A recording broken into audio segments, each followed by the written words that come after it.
Let's go back to Acts chapter 26, verse 19 in your notes. Let's take a look at this again. I've got four verses there in your notes there, four short passages that I want to share with you. And I want you to look at this one, Acts chapter 26, verse 19. Paul said, I did not prove disobedient to the heavenly vision.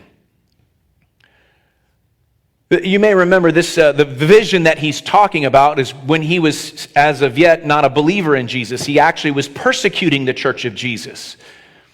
He was a devout man of God, but he thought that this Christianity, what wasn't called Christianity, the way is what they were calling it, he really believed that it was a heretical sect, that it was wrong. And so he had set about to persecute those that followed this false Messiah. He too was looking for the Messiah, but he did not believe that Jesus was the Messiah.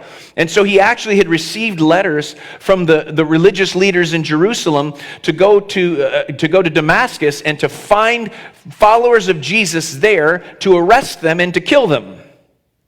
And he was on his way to Damascus with a team that was going to help them do that. When you may remember the story, all of a sudden, there was this bright light that shone, and he was knocked from his horse, and something like scales covered his eyes. How appropriate that during our time together today, we talked about the scales coming off. Paul had the scales that covered his eyes, and he heard a voice. Do you remember this? Do you remember when he heard the voice? He heard Jesus say to him, and he didn't know who it was. He heard his, Saul, why do you persecute me? And he said, well, who are you? Lord, who are you? And he said, I am Jesus, whom you are persecuting. And he said, it is hard for you to kick against the pricks. You remember that story? And so here Paul is reflecting back. And he actually has just told King Agrippa how this happened, this story.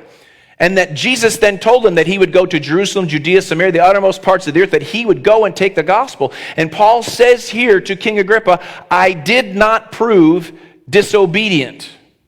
Or I wrote down something here about how it reads in the Greek, actually. It's literally, I did not become disobedient to the heavenly vision.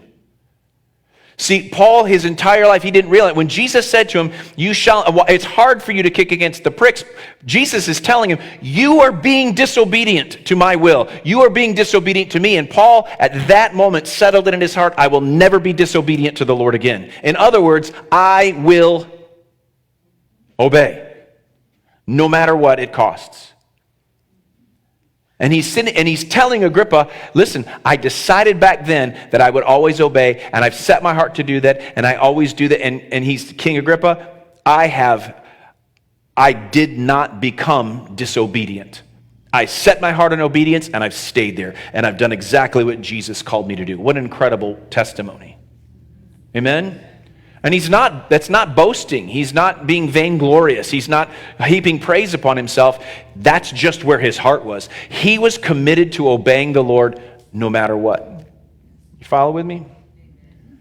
See, that issue, when he was knocked off his horse and when he knew who Jesus was, the issue of whether or not he was going to obey was settled right then and there. And he lived that for the rest of his life. What an incredible example for us to follow. Amen? No matter what it costs, no matter what it does, no matter where it leads our life. We talk about surrender today. What a total surrender to the will of God. Amen?